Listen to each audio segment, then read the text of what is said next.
Computer. Good evening and hello, everyone. Welcome back to FractalU.com. I'm Dan Winter, FractalField.com, as you know. And our special guest this evening is Patrick Botte. He's going to be talking about HRV, the heart, and sleep analysis, and some other amazing insights he's put together. He has a slideshow for us. Thank you, Patrick. We have a few announcements first, just briefly.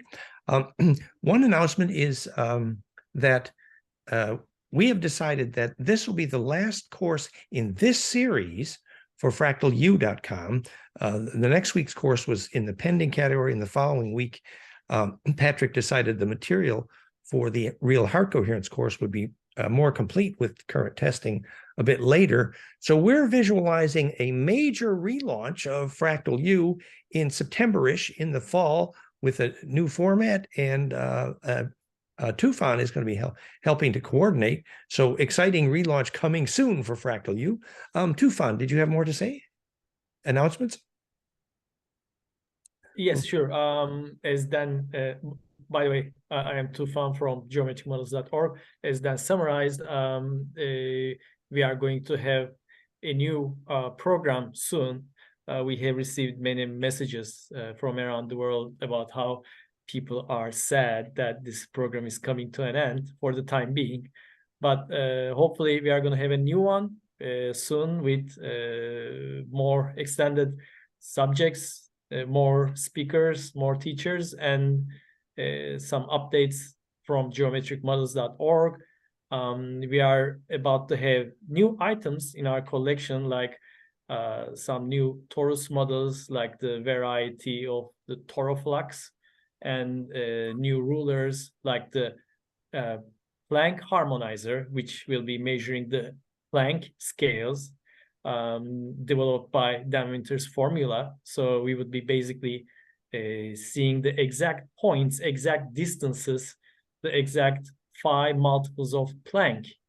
And so this is going to be the first in history that there will be such a ruler that you'll be able to measure the exact Planck multiples, phi multiples of Planck between the centimeter, 3 centimeters and 50 centimeters roughly. So you could measure that arrangement, that window of distance.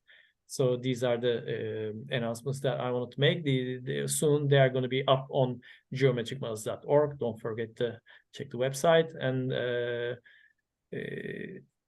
take it, Patrick. Yes, and just to say that now that we know that sacred length actually is defined by charge collapse, being able to quickly measure that will be quite a powerful tool. It's wonderful that Tufan is developing, and Tufan is helping us put together the new version of FractalU.com in the fall. So, and Tufan helped us launch the new book, which is available at PlanckFire, PHIRE.com, and the Kindle is there, PDF, and the printed version coming soon. And so again, thank you to Tufan. And welcome to Dr. Shelley, and welcome to Genzu, and hello, Vikashini is here, my partner, and Tino is here. It's wonderful.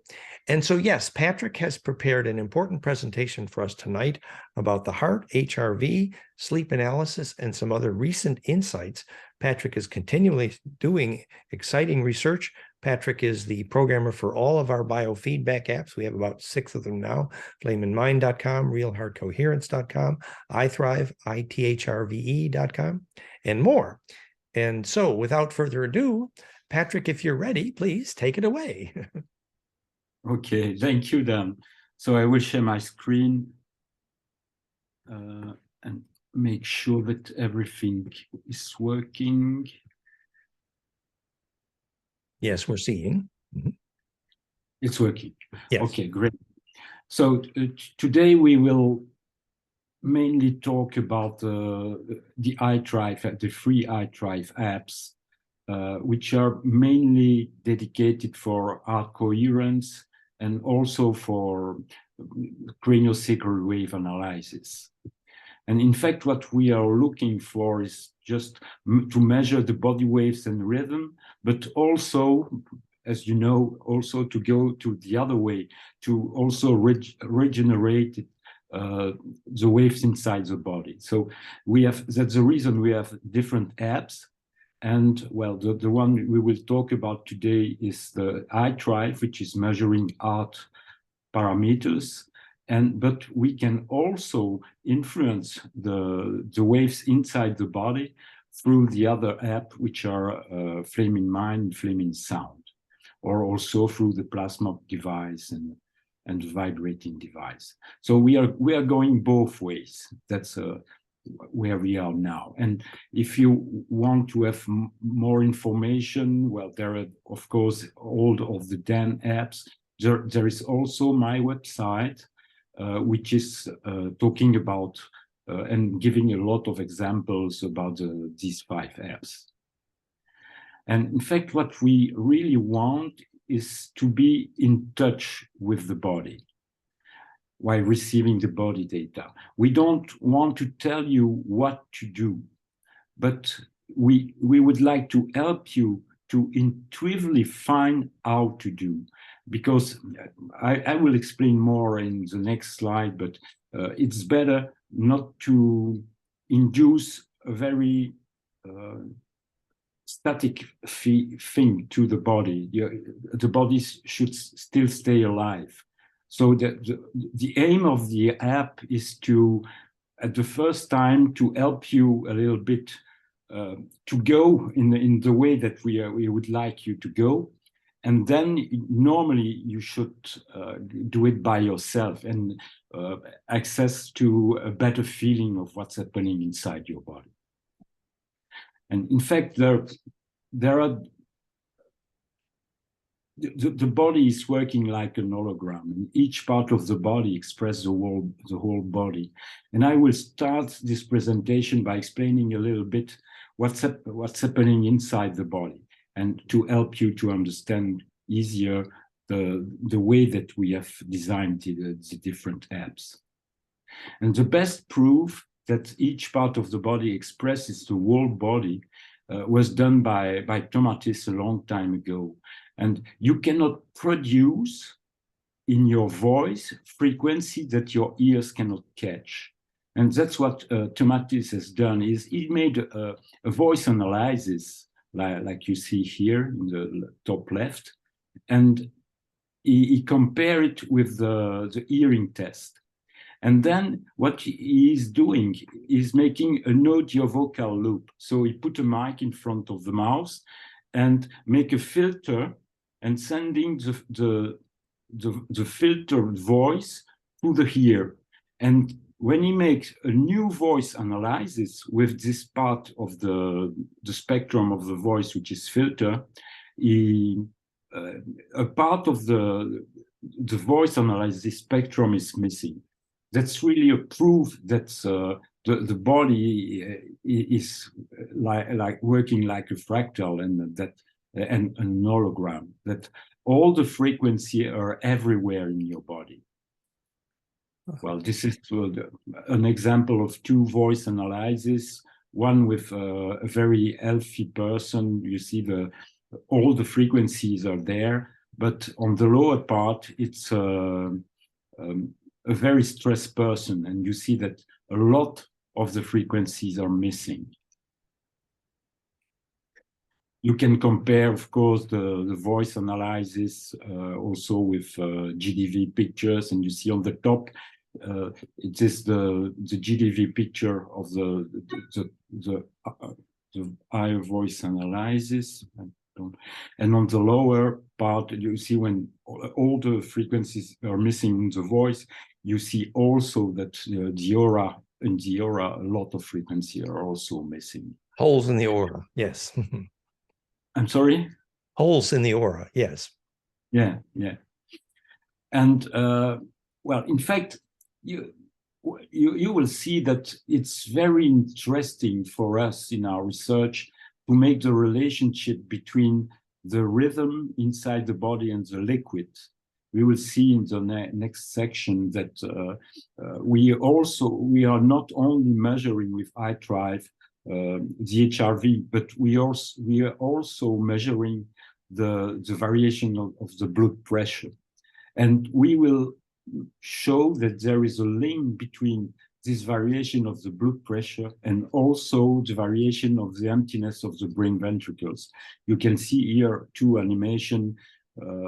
In blue, there are the brain ventricles, and on the right, it's an animation, but it's too fast. It's quite slow. It's about 2 times per minute. But you see that these ventricles are filled and empty a few times per minute. This is related to the Kundalini. The spine liquid pump is controlling the brain pressure, and Patrick is getting the pressure change, like the Mayer wave, from the transducer that actually senses that as part of the pulse analysis. It's beautiful. And so now I start to try to understand a long time ago what was the relationship between the frequency inside the body, the rhythm inside the body, and well, about math analysis of these frequencies and this rhythm. And the first thing that we can see is the relationship between the harmonics and also with music. Well, this is can stop it. And there are a lot of very interesting research that has been done to try to understand the different part of the body and the frequency which are related with. There are some information which are making a link between music notes and chakra. But also there was a research which was done a long time ago by Tomatis and O'Share, and they made a map of the different frequency inside the body. And we got a 10 factor between what Tomatis found and what O'Share found. So it was a little bit disturbing when I started this research. And I continued this research, and I found that Nogier has also found something very strange. He was sending pulse frequency on the skin, and then he got different map on the body. But what was really strange is that he got the same result, but with a factor of 100. So again, a little bit more disturbing. And so I decided to make a test, and I took a very bad voice analysis with a lot of gaps inside the voice analysis. And then I took the lower part of the spectrum and I increase it. And then you see on the lower part you have from 100 up to 10,000, and on the higher part of the graph you have from 100 up to 1,000.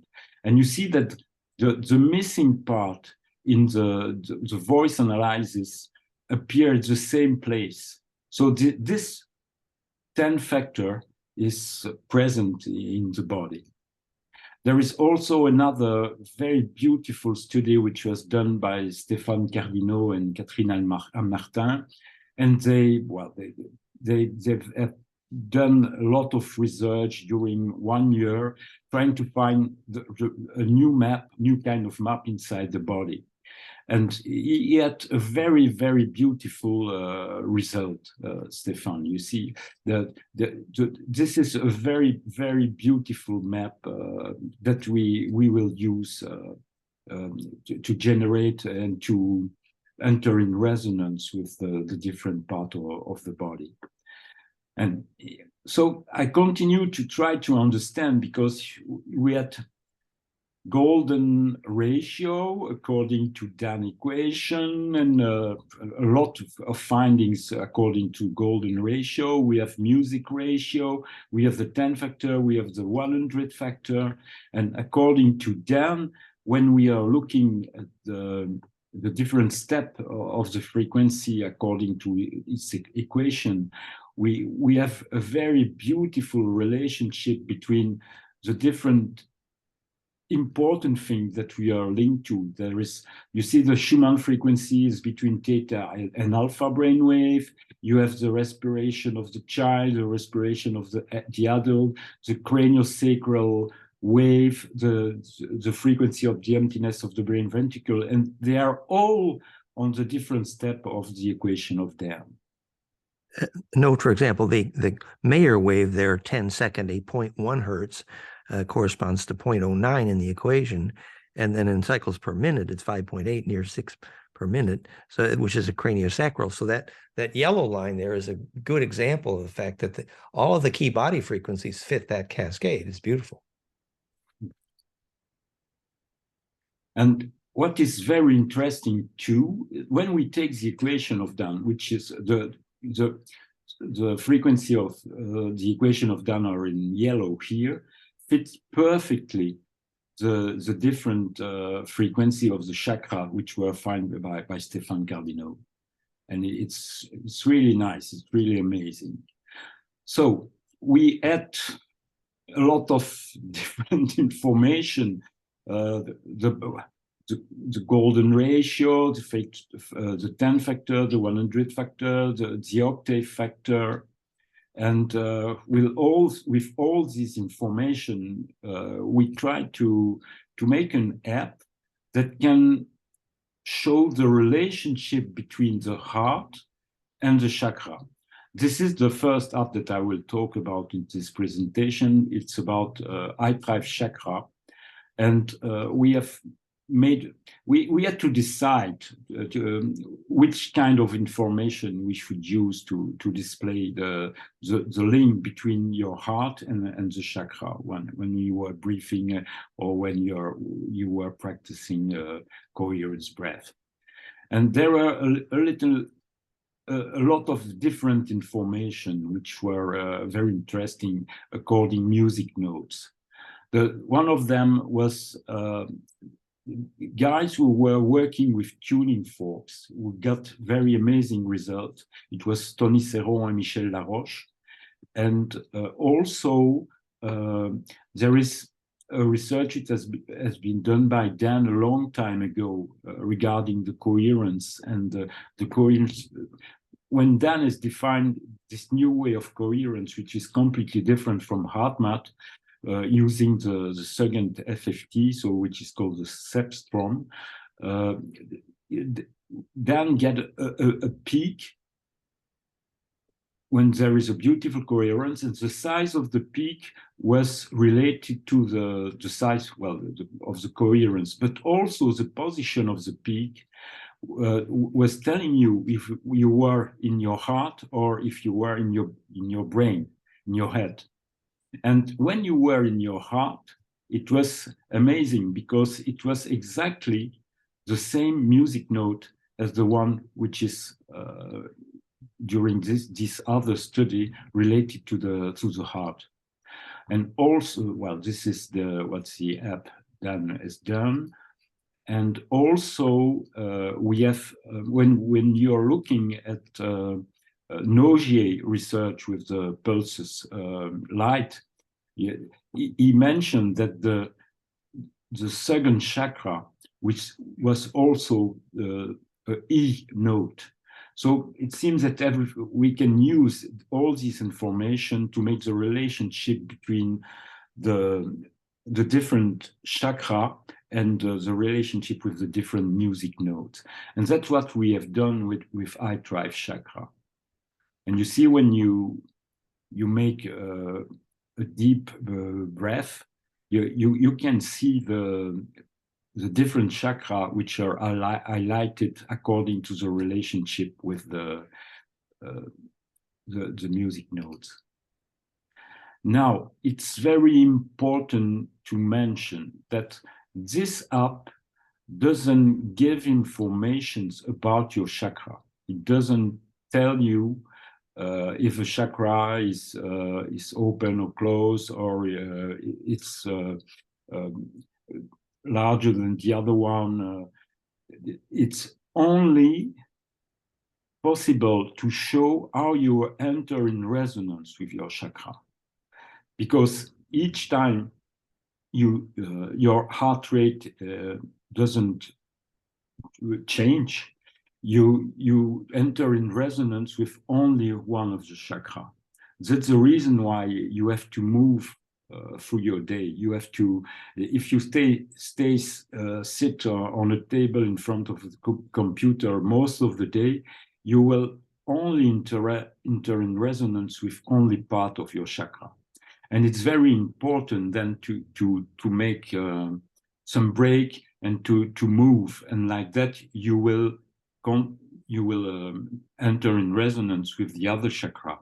And when you are making a beautiful, deep and slow breath meditation or a session, you will mainly highlight all of your chakra. And so this is the reason why it's very important to make this kind of practice. Now, I would like to come back just a little bit with the explanation that I have done in the previous Zoom session regarding flame in mind. And because I just received a very interesting information, and I will try to explain a little bit more and clarify a few things. But when you are using the flame in mind life force option, that's what I showed in the previous Zoom session, that you get a different peak which are coming. And this was an example with cows in a field with a very big peak appearing in 53 hertz. You have also this peak with measuring trees. It was also appearing in special places, spatial architecture places. And also explained that I measure it also in the top of the pyramid of Visoko and also inside the tunnel of Visoko. And there is always this 53 hertz peak which was coming. Also with the kids who can see without their eyes, and also with Jean-Charles. So this peak is always present. And I just watched a few days ago a beautiful conference from Marc-Henri. Marc-Henri is a very well-known scientist in France, and he's mainly working on water. And he made a lot of experiments on water, also with Professor Montagnier, about the memory of water. And they replicate the experience that Benveniste has done. And what he was explaining, it was very interesting in this part of this conference. He said that there is a relationship between the frequency and the mass. And so if we take the water, and he was explaining about the water, in this example it's about water, if you make the relationship between, so you see the well-known Einstein equation, E equal mc squared, but it's also equal to the Planck constant times the frequency. So you can extract the frequency if you're using this equation and you know the mass. So for water, it's very, very simple to know the mass. So what he has done, he applied this equation and found a very beautiful frequency, which is 400 and, well, almost 30 hertz. But what he was explaining in this presentation that we were not using a beautiful frequency in music, because we were using 44 hertz. And he said that it should be better to use the 430 hertz. And now there are a few, if you make a search on the web, you will find a few music pieces which are linked to this frequency and created with this frequency. But for us, what it's so he had to get this frequency, he had to go down up to 73 octaves. But if we go down 3 more octaves, we get 33 hertz. 53. 53, I'm sorry, yes. And if we take 53 and we go down again a few times with golden ratio, we get 0.1 hertz. And the famous 0.1 hertz, which is related to heart coherence and used by everybody to induce heart coherence. And I think remember, when Patrick and I originally looked at that 53 hertz, we saw that the equation predicted, Planck times golden ratio predicted 50 hertz, but that same equation predicts 7.29 hertz for Schumann, and the actual Schumann is 7.83 hertz. And that ratio between 7.29 to 7.83, the actual Schumann versus the perfect, is exactly the ratio between 50 and 53. So it's like the Earth, and it seems now that the Earth did that to tune to water, perhaps. Is that what you're saying? Huh? Yeah, it could be. It's very, very interesting. Well, now, yeah. But that's the reason I wanted to share this new information. And it could be also explain why there is such a big peak with cows, because each cow there, it's almost 1 ton, but 1 ton of almost water.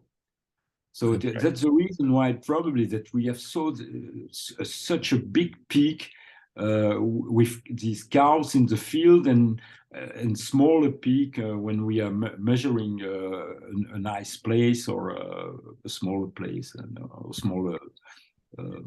Patrick, did you have a chance to measure the deviation in percentages in water of that frequency? Or is that a right question to ask? I don't know. I don't follow. To have what? The deviation in percentage. Dan mentioned that the Planck, the phi multiples of Planck, and what the Schumann harmonics are. There is this slight deviation, which is like roughly 2.7%. Was it 2.7 then? If you take the ratio between 7.29 theoretical perfect to 7.83 actual Schumann, and that is, and you keep multiplying by golden ratio, that takes you to exactly 50 versus 53 hertz. Which is like somewhere around 50 to 53, would that make 6% deviation or a couple percent? 2.7? Yeah. A couple percent. Yeah, but the thing is, Patrick is showing that the water's theoretical resonance frequency lands pretty much bang on 53 and not 50. And so it's almost like the Schumann cascade got modified slightly to be implosive in order to entrain water. That's interesting. All right. Okay, well, I wanted to show you also, because they have made, a schematic display of this frequency of water, and it's really beautiful. Right. It's really amazing. We found 53 everywhere, and now Patrick is connected to water. It's very beautiful, actually. In my living room, for example, 53 is dominant. Right. We also measured that next to Dan's house in the garden, right? Yes. Yeah. And next to the olive tree. And Patrick measured that in the Visico pyramids in Bosnia. It's like it's everywhere. Yeah. It's golden ratio to Planck 7.83. So yeah. Well, we'll see. We can investigate more, but it's just a new information that I got a few days ago. So I wanted to share. Well, let's go back to the HRV app. What I explained in the previous presentation also was the different step to allow you to get real bliss and to access to different conscience levels. And in fact, that I mentioned that the most interesting part is when you arrive to make the link with your heart. And you see, just to summarize what I explained previously, when you're in the second level, you're still in the ego and you're associated to what you are doing. So for me, I'm a therapist, I'm a developer, and then you go to the next step, and then you start to be yourself, and you get access to new stuff like telepathy, premonition, synchronicity. But when you arrive in the heart, then you have access to real altered state of consciousness. You have access to who you really are, and you can see through a different point of view. So it's a very key to make the link and to be in relationship with your heart. And that's also what is done with the empathy trainer that Dan is created with the second order FFT of the analysis of the EKG. And in fact, the heart is very important when you're in connection with your heart, like it is measured with this app. You're really open to each other, and you start to intuitively make a communication with the other.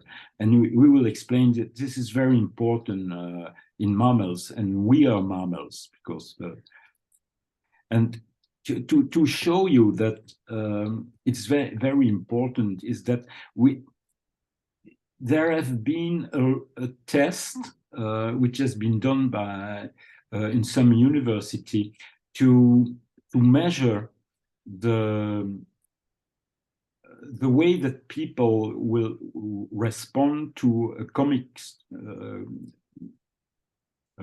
drawing when they have placed a pen in their mouth. And in fact, they're explaining people that were making the test that it was a research done to handicapped people, but it was not the case. In fact, they asked them to place differently the pen in their mouth, one between the teeth and the one between the lips. And it was amazing because when you place it between the teeth, it's just like a smile. And when you place it between your lips, it's just like you're hungry. And it was amazing because the result for the same comic drawing was completely opposite from one way of using the pen to the other way. And it's also a link. They understood through this experiment also that when people have used Botox to fix part of their skin, of their head, they cannot make the same kind of expression that the person which are in front of them. And so because they cannot do it anymore, they are losing part of their empathy. And so it's very difficult for people who use Botox to make empathy to each other. It's like the emotion doesn't propagate with the same wave velocity after the surgery, and so you can't express emotion. Yeah. That's profound. Yes, it's crazy. And it was an experiment. In fact, the first time they made the experiments was just to measure the difference in empathy between men and women. And they found that, well, that's what they got, that women were most empathic than men. But there were a few women who was worse than men. And they didn't understood why. And the reason was because they were using Botox. Mm-hmm. So women who use the surgical change of facial structure lose even some empathy, presumably. Yes, it's called also mirror neuron. Which Yeah. means the symmetry isn't working anymore, really. Yeah. Oh, interesting. Also, the reason why it's very important to work with the heart is because the heart is the trigger to the brain's slow rhythm, and also to make the relationship with the emptiness of the brain ventricles.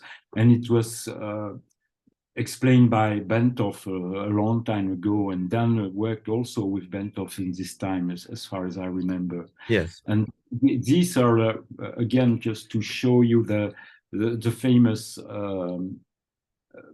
brain ventricles. These brain ventricles are filled with LCR liquid, spinal liquid, and though a few times per minute they are filled and empty. And it's a rhythm which is that's what Bentov explained, and that's what also recently we are showing the in Flame in Mind the relationship between the HRV and also the very slow rhythm in the brain. And with the latest update of the Flame in Mind app, we can now show this relationship between this. Well, these are the... And in fact, just to explain a little bit more about how the physiology is working. So when you take the Maslow pyramids and you want to go to your self-accomplishment, you have two very important things in the lower part of the pyramid. You have security and you have breathing.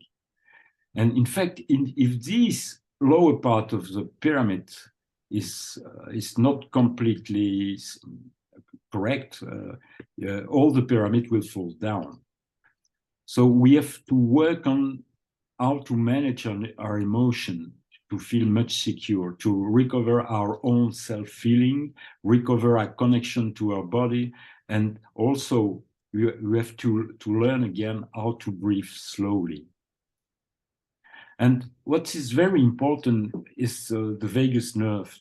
So I have explained with Botox and well, what's happening in your face, but that's the reason why there are these icons, these emote icons, because you can see immediately how you feel inside just by looking at your face, and it's really connected to the vagus nerve. And in fact, what you think is linked to the top part, so to your head. Your emotion is the lower part of the body, and your emotion is fear or love. And when you make the relationship between what you think and your emotion, you get the feeling, well, let's say like compassion, happiness, sadness. But these are also closely linked to your beliefs. So to explain it in another way, when you are stressed and you want a result, the result is linked to your behavior. But this is only the top part of the iceberg, because your behavior is also linked to what you think. What you think is linked to how you feel. How you feel, it's linked to how you manage your emotion. This is also linked to physiology, and the physiology is also mainly linked to your HRV amplitude. And to explain a little bit more how it is working inside the body, in fact, in our nervous system, we have two kinds of nervous system. The one which is called orthosympathetic system, and the other one which is called para or just a sympathetic system. The orthosympathetic system is used to fight and fly according to an external stimuli. And the parasympathetic system is mainly done to recover, for energy restoration, and mostly digestion. These two systems are antagonists. So, in fact, when you have to fight or flight, you have to call up energy supply. It delays your pupils, your heart rate increase, your blood pressure increase, you breathe faster, and also you reduce digestive secretion, and what very important, you increase your sphincter contraction. And the parasympathetic system, which is linked to the vagus nerve, it's only for recovery, energy restoration, and digestion. But these two systems are antagonists, so they are not activated at the same time, except in some disease, and it's only activated at the same time when you are making the reproduction act and you get in the orgasm. But in fact, what is very interesting to notice is that when you're in front of a stress, but not a very big stress, but a normal stress, so you will increase your energy supply that you need, your heart will increase, but the parasympathetic system will be shut down a little bit. But if you're in front of a very, very big stress, what's happening is completely different. Everything will be inverted in the orthosympathetic system. So your heart will decrease and it can even stop. You will stop breathing, you can have apnea, and also your sphincter contraction is not there anymore, and that's the reason why you have some trouble when you are very, very stressed, and mostly for kids, and they pee on themselves. And so now let's try to understand why it is working like this, and to understand why we have to go back to evolution. And before mammals, so as human we are mammals, there were fish, and probably that everybody has already thrown a stone in the water, and the fish will react immediately. It will fight immediately. But for us, for mammal, if we have in front of a big noise or something like that, we will not run immediately. We will take a very short time to analyze what's happening. And this is due to our way of being, and our relationship with the community we are part of. So it's some kind of buffer that will temporize stress. And the buffer, we will see, it's in the heart, it's in the vagus nerve, and it is the key to the stress management. So to see the evolution, two things happening for the fish. We have the heart, which is increased for escaping, for running away, and the parasympathetic sympathetic system will slow down. But if there is a very, very big stress for the fish, and the very big stress is mainly the lack of oxygen in the middle that they are living. And so the heart will slow down very, very low, and they will not move anymore. So it's kind of winter sleep, and they will not move anymore. But now, in fact, if we are looking for mammals, it's quite recent that it's research which has been discovered that has been done by Stephen Porges, and which is called Polyvagal theory. In fact, he has noticed that there are two kinds of vagus nerve, and one which is with slow fibers, which is related to the digestion, which is below the diaphragm, and the other one, vagus nerve, also called vagus nerve, but with fast fibers, which is above the diaphragm, and it's related to breath, swallow, suck, salivate, the movement of the eyes, also the ears, and what is very important to talking, and it's related to face muscle. So communication and also emotional responses. That's the reason why we are using all this kind of display explaining how you feel. So, in fact, it is very, very important to understand this thing, because when you are making communication with somebody else, when you are talking, your heart will increase, and when you're listening, your heart will decrease. The heart rate will decrease. So it's completely linked to sociability.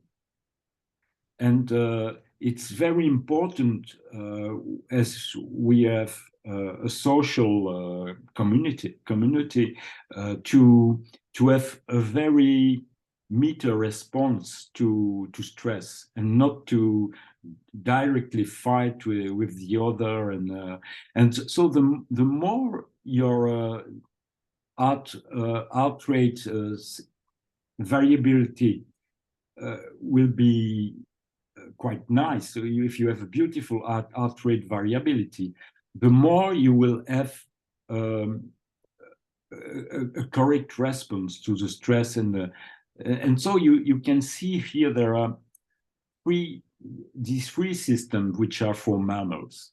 So, but they're mainly related to communication.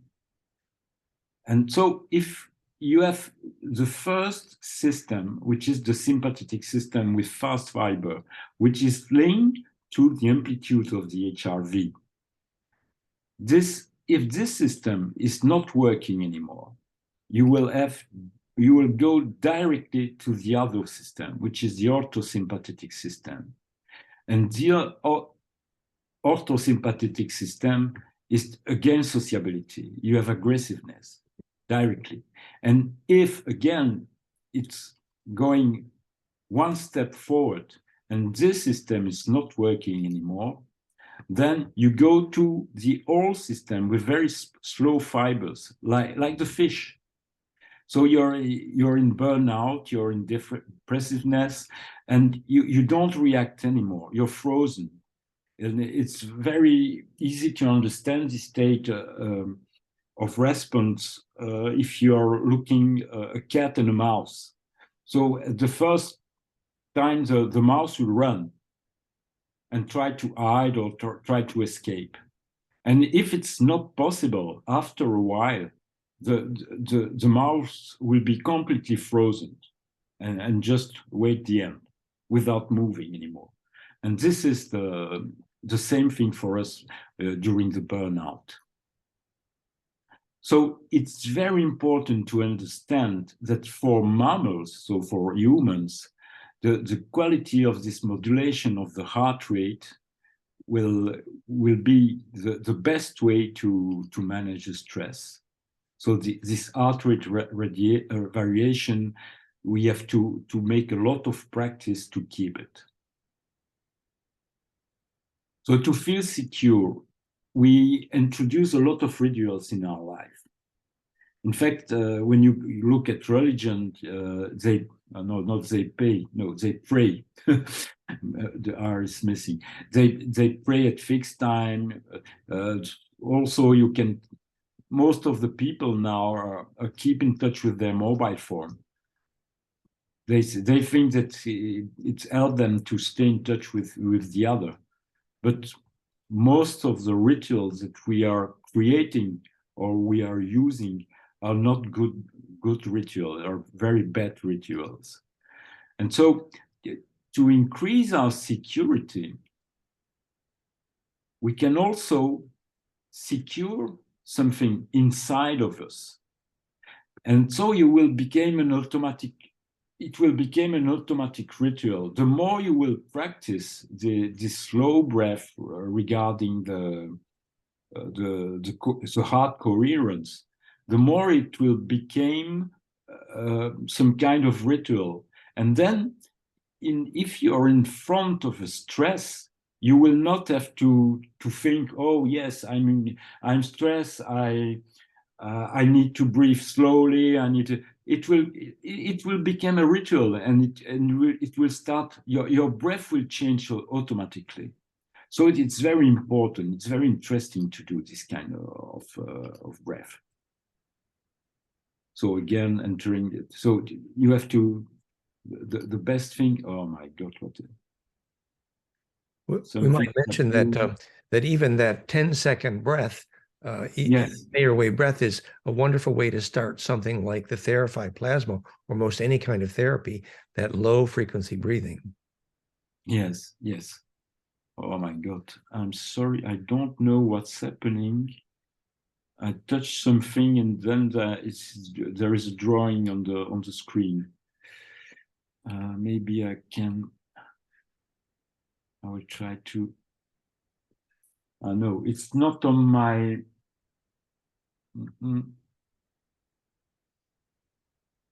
Okay. It's gone now.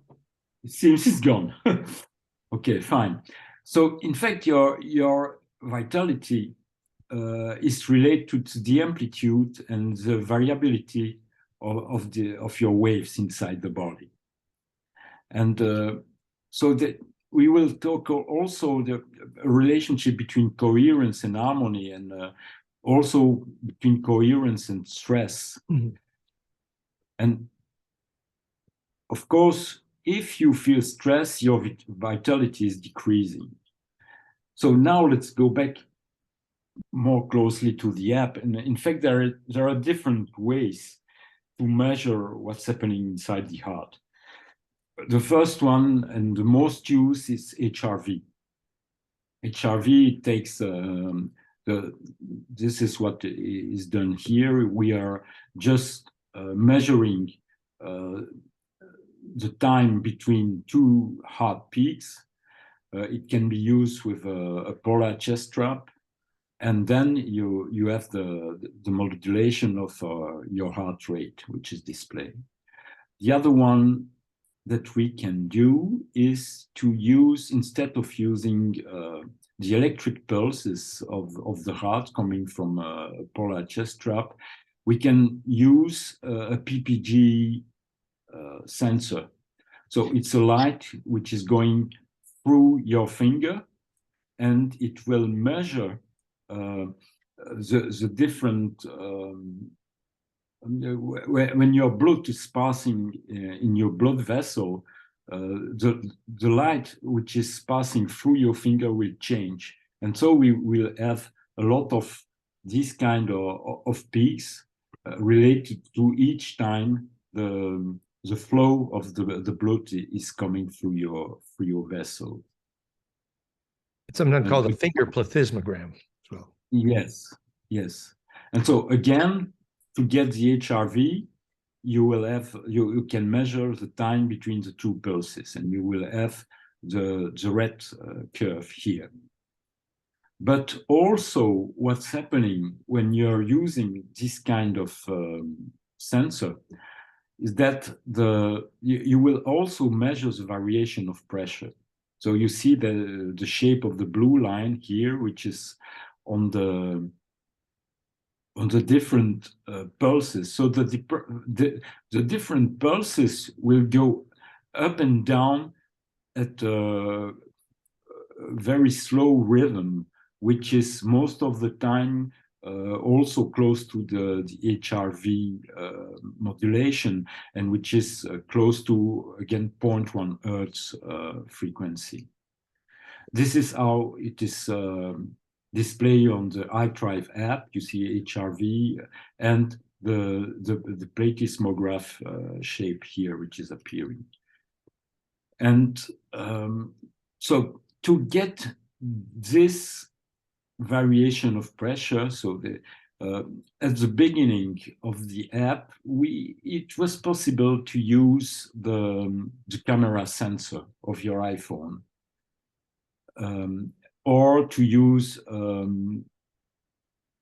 the berry sensor, or to use the IL sensor. The app is still working with the old IL sensor, but I'm not sure that if they have changed their new sensor, I'm not sure that it's still working. But with the original one I've tested recently, is still working. But now with the camera, it was quite easy to use it, but not easy for a long time, but for a short session, it was quite easy to use the camera sensor of the iPad, but on the old iPad. Now on the new iPad, you see the new camera sensor. It's more and more difficult to get. You mean the iPhone? iPhone, you say? iPhone, yes. I'm sorry, yes.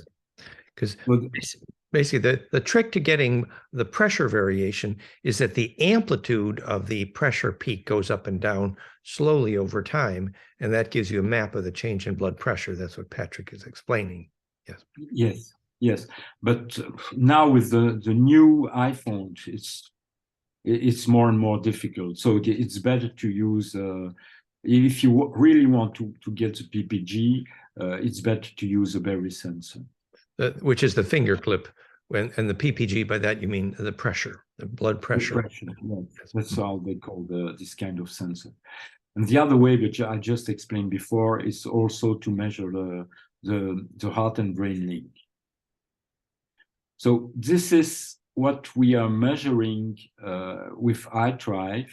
You see in red, it's HRV, and we have in blue analysis of the heart rate coming from HRV, and in yellow, it's the analysis coming from the variation of pressure.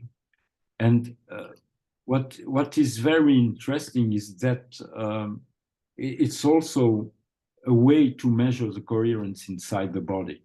Looks like green from here, actually. Yeah, but which is green? Ah, okay. The pressure wave looks green. Yeah, mm-hmm. It looks green, but there is one yellow or not? Not really. We don't see.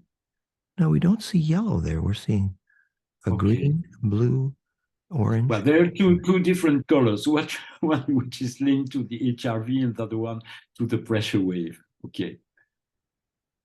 And in fact, again, when we are talking about the golden ratio, it's very interesting, because when you are measuring an EKG, and there is a small peak, a big peak with contraction of ventricles, and so a lower peak, which is linked to relaxation. And again, we will find a golden ratio between the distance between the big peak and the distance between the big and the lower one.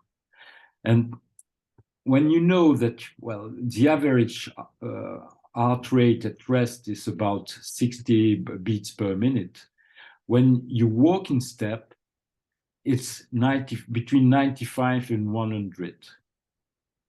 If two persons are in love, their two hearts will be again at the same, between 95 and 100.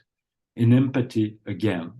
And you see, if you take 60 beats per minute and times the golden number, you got 97. So again, you will find this golden ratio. So which is perfected relaxation in a way, so it's perfect. Yes. So now, a little bit more about HRV. Well, I've already said that it's very important to measure the amplitude of the heart rate variation. This is a beautiful example of a young and very healthy person. You see, it's 4 minutes of recording, and on the lower part, it's an old and very and not very healthy person. And so HRV, you will see the display here in blue of HRV. It will, so your heart rate will increase and decrease according to the distance between the different blood pulses. And it's also linked to respiration. So when you breathe in, you increase your heart rate, and when you breathe out, you will decrease your heart rate. And what is very interesting is if I take the, you know, the very old and flat curve of this old person I mentioned before, now just after a sacrocranial session, so in the lower part of the display, and you see that is already recovering a part of the amplitude and the variation. Now, just to explain how we can make an analysis of the HRV and the different things that we can get from the heart. Yeah, you see there is a variation in the drawing of the recording, and I have created something which is very well, almost the same kind of display. And in fact, this kind of frequency display here is done by mixing 3 different waves. You see one with 5 cycles, 10 cycles, 20 cycles. And if we mix these 3 waves, we get this kind of wave here. And when we apply a math analysis which is called fast Fourier transform, or FFT, of this curve here, we will get 3 peaks. 1 at 5, 1 at 10, and 1 at 20. And the size of the peak will be related to the amplitude of the different waves. You see that the first one, the 5, is a little bit bigger than the other one.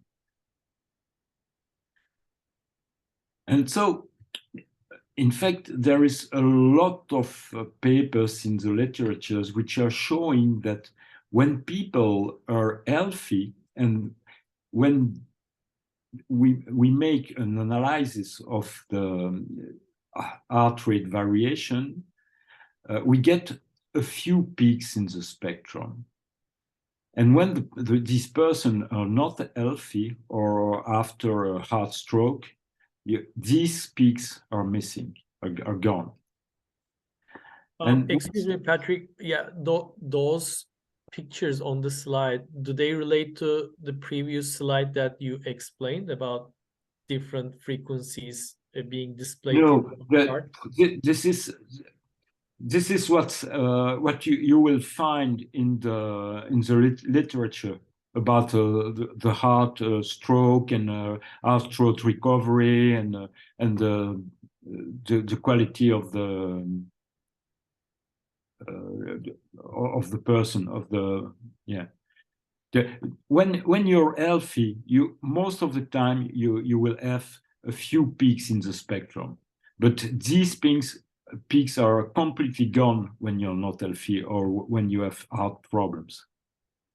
Is it okay? Low frequency there. So that 0.1, that's the Mayer wave 10-second, and that is the LF component. Those are the 3 classic components, VLF, LF, HF, of heart rate variability. And that spectrum is profoundly predictive of your health. It's very powerful information. So it's like the unhealthy frequency has the reduction of harmonic inclusiveness. That's exactly, among other things, yes. Yeah. Now, what we can do also, so this is the previous example. When you have these peaks, now you have made the analysis in one way, you can do it in the other way. so you can take the information coming from the peak and then redraw the waves. And that's what we are doing in HRV. So we are analyzing just the different part of the spectrum, as Dan explained. So the very low frequency part of the spectrum, the low frequency part, which is in red of the spectrum, and the high frequency part of the spectrum.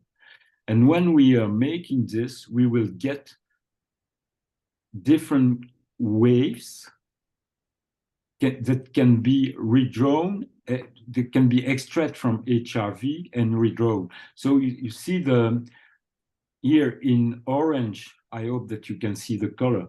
In orange, it's VLF. In blue, it's LF coming from HRV, and in yellow, it's LF coming from PPG. So that's a very interesting thing, because I think that we are the only one to make this kind of display. Remember, 10,000 papers or more in the medical literature specifically analyzing LF, HF, and VLF as a way to understand your health. So if you have a new way of graphing that powerfully, almost in close to real time, it's a powerful medical tool, among other things. Yeah, you can display it in real time. So in fact, this is some analysis made from the app. So you see, you will have the peak in the LF band, which is here with a beautiful and big peak. Oh my God, again. I'm sorry, it will come back. At 6 cycles per minute, you see.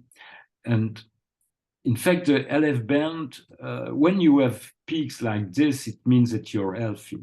And the average peak should be around 6 cycles per minute, which is 0.1 Hertz. And it's linked to heart coherence. And when you have peak in VLF, it's appearing when you are making a yogi breath. So when you are making a yogi breath, which is much, much slower, the LF peak will go to the lower frequency and will appear in VLF. So that's what's happening in the sorry. And this gives you direct control of your spine liquid pump frequencies, which are coupled and indirectly then to the Kundalini and then to your brainwave frequencies. Again, control of the breath is everything. And that only the yogi can control the low frequency of the breath, and that's powerful. Yeah. And so that's what I already explained. When we are measuring the variation of the blood pressure and also the HRV variation, one of we have noticed that when people are really coherent inside their heart, these two waves are in phase. And when so you see here in the lower part, these two phases are in phase. These two waves are in phase, I'm sorry, but here they are not in phase. And sometimes people are breathing at 0.1 Hertz, get a beautiful peak in the LF band related to 0.1 Hertz, but their physiology is not perfectly in phase. So we really think that it's very important to have both, to have the result coming from the analysis of the spectrum, but also to have the relationship between the pressure wave and the electrical wave. That's done is calling the power factor, because when you have the electric part of the data which is in phase with the liquid part, then you are perfectly in coherence inside you. So this was also explained by Dardik, which was showing that inside our body there are a lot of different waves which are embedded one to each other, and a lower wave and then higher wave, and again. So that it's closely related to the different steps that we have seen in that equation. And in fact, the key of our life is to observe how nature is working. So when we are looking at, when you go in a forest with your dog and you let it go, you will see that he will run, and then he will start to walk a little bit, and then run and start to walk a little bit. When you're watching kids playing in the school, it's the same thing. They're running, and then they sit, and then they're running. So vitality is an alternation. It's an alternation of activity and rest. And it was clearly mentioned with Dardik that marathon men had very big trouble with their heart, because it's a fixed frequency for a long time and then stop, and then they have sometimes a heart stroke. And so it's very important to have this alternance. And also what is very important, and I like to display this beautiful picture of two founders. It's also very important, if you want to make coherence practice, that you should be in a nice place, with not too EMF pollution, to be in nature and try to be in contact as more as you can with nature. I think it's very important, because if you're practicing inside a very bad building with Wi-Fi on and a lot of EMF pollution, it's not easy to achieve it.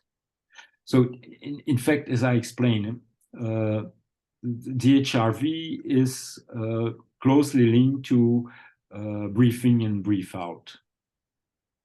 And what is very interesting is that, but this is an old recording that I've done with a previous device, and it's in white. On the top is HRV, and in the lower part it's breathing, recording of my breathing. And in fact, as I explained, the HRV is linked to when you breathe in and breathe out, and there is a correspondence when you breathe in and breathe out with the amplitude of the HRV. And here I go to the sacrocranial wave, which is 0.1 Hertz breath, and you see again, when you breathe out, this is breathe out, HRV is decreasing. But when you go down your breath to yogi breath, let's say 2 or 3 times per minute, you will have a completely different response from the heart. The link between your breath and your heart rate will shift. So you see here on the sacrocranial wave, so 0.1 Hertz, there is a perfect relationship between breathe out and the lower part of HRV. But here you see there is a shift. Previously, the top of this graph in blue here was linked to the lower part of HRV. And now when we go down to the slower breath, which is linked to yogi breath, the top part will be linked to the top part. So there is some kind of 180-degree shift. Yeah, so the heart rate maximum then corresponds to the out breath instead of the in breath. Yes. This is displayed here again. Well, much easier to see here. It's the ultimate yogic control of the breath is control of the blood. Yes, it's really strange, but yes. Yes. And so you see the 10-second long wave there. Yes, yes. So this is what is done with an invasive device. So they put an invasive device in your blood vessel, and they're measuring the evolution of the pressure. And you see, you get exactly the same thing that what we have here. So that's what we are doing with the. But one more thing that I think that is quite interesting is that, in fact, Mozart is, when in his music, his music is really linked to physiology. And there is a beautiful example here of an analysis of a piece of Mozart. What's happening inside the piece of music? That's what is shown here, and I will play it, and you will see that there are waves and waves and waves. Yeah, they showed that Chopin was DNA music in some cases, so Mozart is literally the heart music. Yeah, yeah. You see here, that's what we have in our app with the different waves, which are in waves, and you see in what I've shown in Mozart music, it's also the same thing. You have a lower wave and then a higher wave, and then the beat, the tak tak tak tak, is the heartbeat of the baby inside the mother. Huh. Yeah. Okay. So just to explain also the way that we are measuring the coherence. Well, in fact, most of the app on the market, and which is also the case for HeartMath, are measuring the size of the peak in the LF band. So they're measuring, they're searching for a single peak, and they're measuring the size of this single peak. But, well, I really think that fixed frequency doesn't relate to physiology. Life is not fixed pattern. Even when you are measuring sacrocranial wave, you see it's when you breathe, you never breathe twice exactly the same speed or the same time. So, in fact, when living things are working around the frequency, but the frequency is not perfectly fixed. We are waving around the frequency. So it's, in fact, in the app, we have introduced a pacer to help people to start. But what we would like is that after a while, you don't need the pacer anymore, and you can be confident with your feeling and surf on your own sacrocranial waves. And that's also the reason why we have introduced a Caduceus breath. When you're, so Caduceus breath, just to summarize, you start, let's say, at breathe in, breathe out during 13 seconds, and then you go to 7, and then to 5, and then to 8, I'm sorry, and then to 5, and then to 3, and then to 2, and then to 1. And so it's a golden ratio cascade in your breath. And in fact, it's amazing, because when you're making this kind of practice, you arrive at the end in some kind of out of time state. Yeah. Almost like a bliss experience, often at the still point climax. Yes. And it can be explained if you take a pendulum. When the pendulum is at the end of one side, there is a very, very short out of time moment, and then it goes back to the other the way, and then it stop again.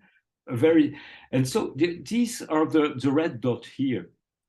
So when you breathe in and you breathe out, when you breathe in and then you stop, and then you breathe out and then you stop, and then the more these red dots are close to each other, then at the end you're quite out of time, because they are very close to each other, and it's very interesting way of breath.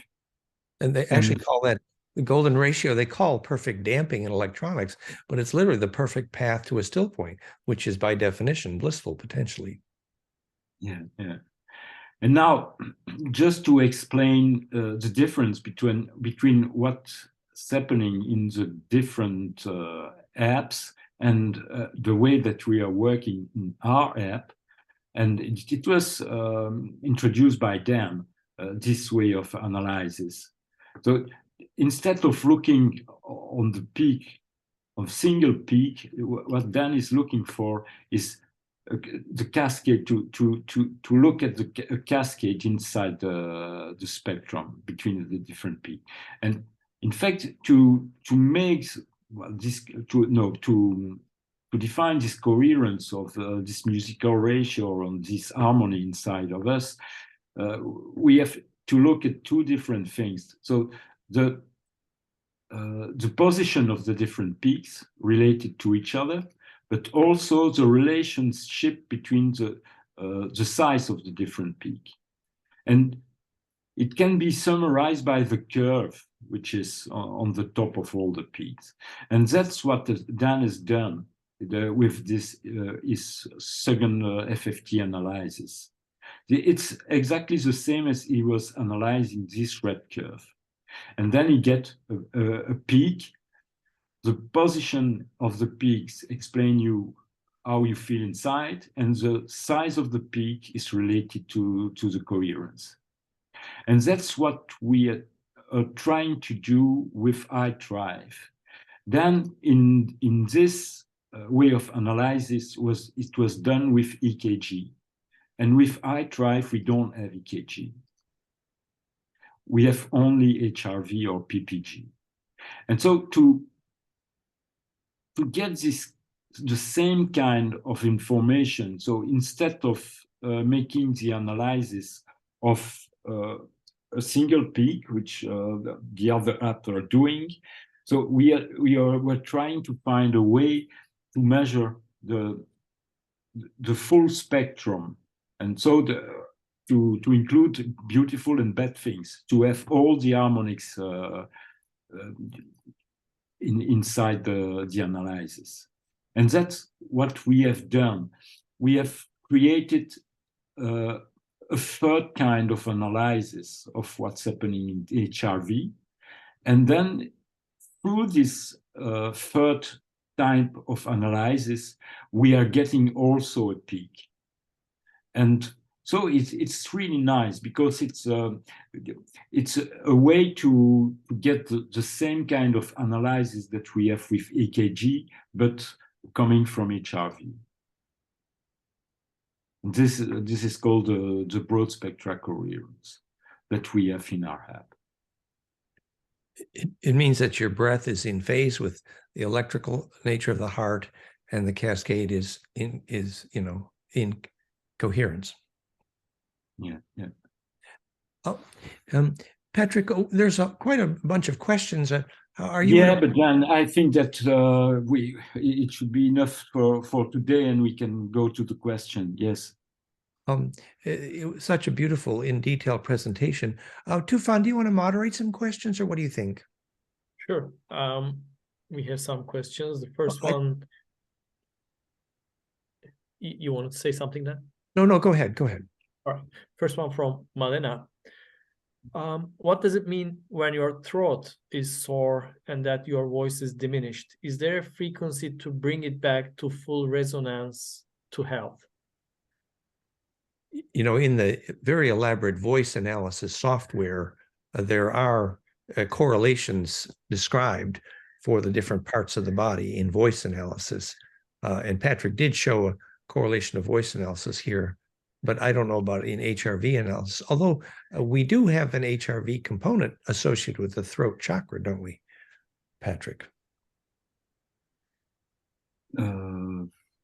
Well, yeah, the relationship which is done with the chakra device, but in fact, to understand much easily what I was explaining about the voice analysis, that I think that everybody noticed that when you're very, very stressed, your voice is changing. So and when you work on what we are doing is to extract data coming from the body, but we are also working by sending information to the body to enter in resonance to the fixed part and try to recover some vibration which are missing inside the body. And regarding the voice analyzing, if the missing frequency can be recovered if you make some, there are a lot of different practices that you can do. And when you measure the voice analysis before and after, of course you will not recover everything, but you can, there is a very beautiful difference between before and after the different practice that you can do.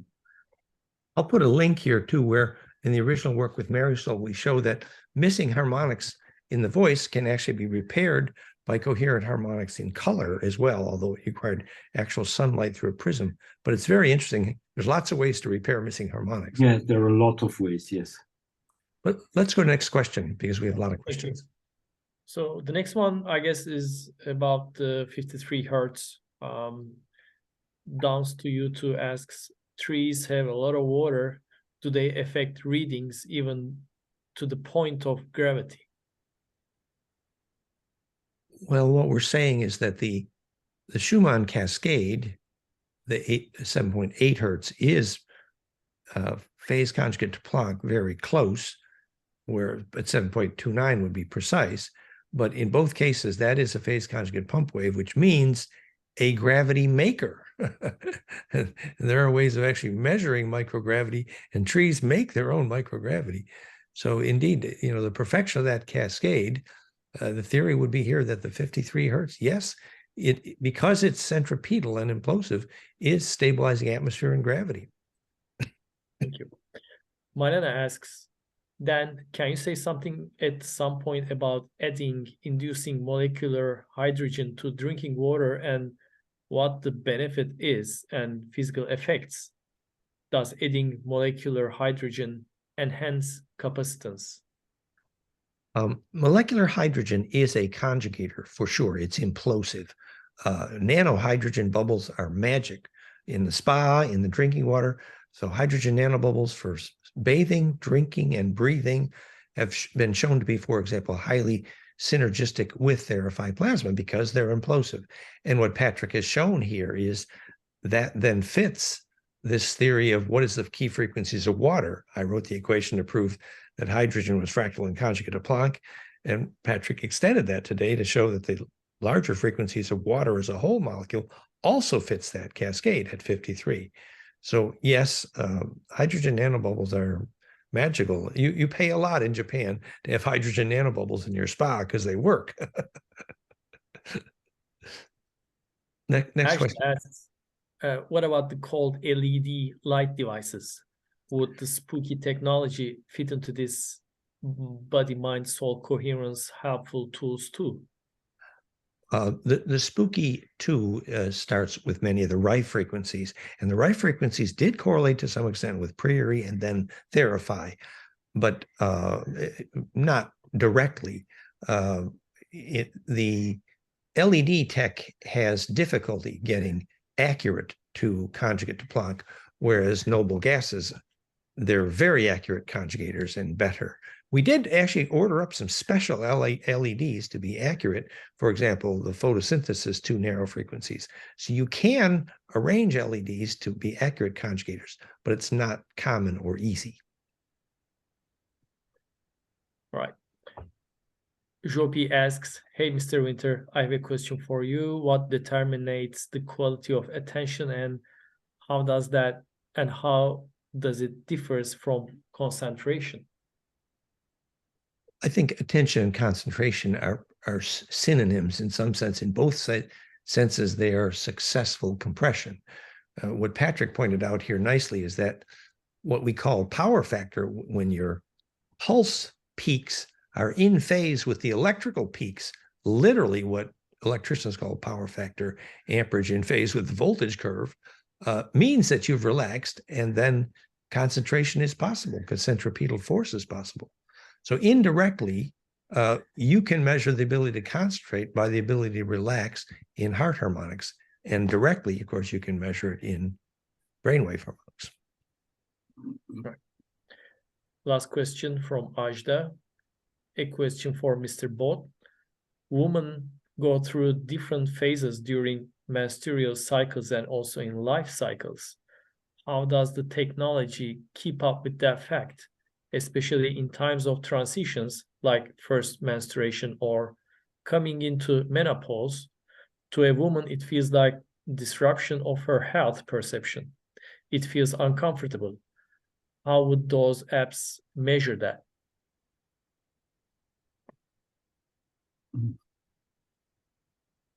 Whoa. Yeah, I mean, I would think the classic breath training, the 10-second breath training, would be highly useful for the grounding. And we know that grounding is very relevant to menstrual pain, for example. So the grounding, the 10-second breath, these would all be valuable tools. And HRV analysis could tell you when you got to the state where you could relax. Because basically, pain happens when fractality is broken and charge bleeds.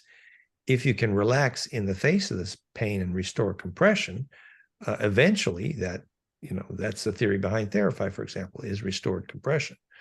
So, and the pain of the menstrual cycle is related to the creative juices in general. So it's so profoundly related to the psyche. So I'm sure also, for example, in the extensive, huge medical literature on heart rate variability, there probably are studies on menstrual issues and HRV. It's not unusual, but I don't think we have specific in our own trials on that, actually. Very useful question. Thank you. We have one more question from Saraswati. Mr. Winter, 2 questions. Firstly, would it be okay to solicit feedback on a presentation I am preparing on the Holy Grail bloodline, Templar maps, and the Stargate in Los Angeles, specifically helping explain the physics, electrical engineering of ley lines, fractal charge implosion related to ancestral memory and fractal blood? This is a free project. Sorry, this is a free people project. And second question, I live in 100% AI infiltrated new development apartment in LA. I guess I'm asking to hear what I already know to be true, that I should have moved out yesterday, but wondering if there's any structure or anything I can build inside to create coherence or dead end. Patrick, do you want to describe just briefly what you found with those, was it copper pyramids you were building in terms of fabricating your way out of electrosmog? Briefly? Oh, yes. But it was, well, it was related to your equation. In music, there is a small music instrument which is called triangle. And the size of this triangle is, when you change the size, you will change the music notes. And so what I was doing was building your building the pyramid according to your equation. So the size of the different pipes in the pyramids, well, related to your equation to fit exactly one of the step of the frequency of your equation. That's what I have done. And there are different shapes. The one that I've mentioned with Tufan was not the same pyramid as in Egypt. It was a Russian pyramid, which is it's another shape, but it's a very interesting shape also. But I think the Russians had the 78 degrees at the top, the Egyptians at the bottom, but either way, it was golden ratio conjugator or implosive. And the thing was, when Patrick set that up, people did get improved coherence. So to answer Saraswati, I mean, you could, make a bit of a copper pyramid over your bed, for example. There are things you can do. Classically, you make an altar of sacred stones. Even if it's small, anything to create a bit of centripetal force in your environment. You can create a sacred space humbly, even in a city. And to answer your other questions, or did you want to say? Go ahead. What's interesting with the pyramid is also to try to place it in a crossing point of ley lines. Yeah, where the magnetic lines get and this is working much stronger. There you are grounded immediately, but you have to find the crossing point. Yes, and so that might be a little bit challenging, but yes, making a magnetic map of your abode where you live, if there's the beginning of a magnetic cross point, you have a place of leverage, a place. And sometimes the acoustic echo is an indication of the electrical echo as well. It's very interesting. And for your other question, yes, I'd be happy to try to be helpful, Saraswati and Alina. You've been interested for so long. We're happy to be friendly. Thank you. Did you want to read other questions? And I think there's another one there. There's one more question. Jeremy asks if Patrick can explain how the pendulum example relates to today's talk. I think he got distracted in the bentos stalking the white pendulum. That he was thinking about bentos stalking the white pendulum and the state of 0 point. So he missed that part, he says. Well, yeah, I mean, if you watch a pendulum slowing down and made a graph of it, it's a kind of caduceus. It's called perfect damping, and it is a path to a still point, obviously. Is that what, Patrick, would you would say to that? And what Bentoff meant by stalking the wild pendulum was that the cascade of harmonics from the low frequencies of the breath to the heart to the brain waves to that pulse, he was measuring the entrainment of the sacrocranial liquids to the brain liquids. And when they came together in a still point, time stopped. What that means is implosion happened. So that was what it meant to stalk the pendulum. All right, we have finished the questions so far. And thank you, Dan, and thank you, Patrick. It was a very nice presentation. Welcome. Patrick has done so much work in in-depth harmonic, and this is just a beginning. I'd like to remind people that really there's in-depth graphics on many of these things on Patrick's website, craniosacral-app.com, and then the flameinmind.com and iThrive.com websites. And we're planning more of this later in the year when we resume fractalu.com in the fall. We'd like to thank everyone for their dedication and being part of Fractal U. And as we take our sabbatical, we'll be thinking of you, and let's stay in touch. And Tufan has offered to keep the communication going. If anybody would like to say anything at all, say goodbye, any other comments, there's an open moment here. Hello, everyone. Thank you. This is Dan Mack. I would like to know if there is a pre-order list, or just to be put on a list specifically for the piezo fire. Maybe just send info to you at your Yes, if that's great. So the piezofire.com is intended to create the similar kind of implosion still point that we do with Therify at much lower cost, and has been amazing in pain reduction and more. If you drop me a note at info@fractalfield.com, for example. So Patrick and I and Tufan have engaged the next steps to begin the limited production. And remember, there's a piezo speaker with shungite lens capacitor version, and then there's a bifiller inductor coil version. And we're assembling more detailed instructions because both of them are powerful. And Patrick is going to be assembling those instructions.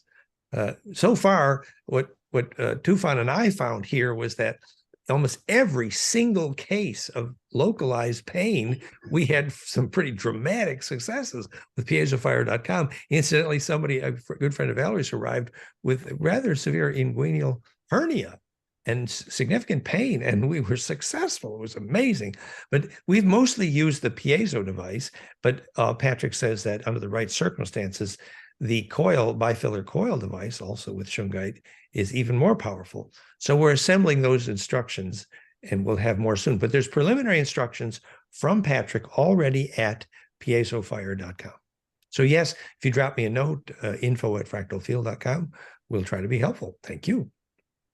Thank you. Also, we'll be everyone. sharing updates on our social media channels on Discord and also on Instagram at Geometric Models Instagram account. We'll be frequently updating you guys from there. Tufan's geometricmodels.org has a very big Instagram following. So we're going to use that as part of the communication mechanisms too. So there's lots of ways we can stay in touch. We're so glad to have you part of the family, everybody. Blessings. We're going to miss you. Thank you. We'll see you soon. Let's stay in touch. It's been a blessing. Blessing, yeah. Thank you. Blessings, everybody. Bye. Bye, Shelley. Bye, Tufan. Bye, everyone. Bye, Thank you. Bye, Dan. Bye-bye. Bye, everybody. Bye.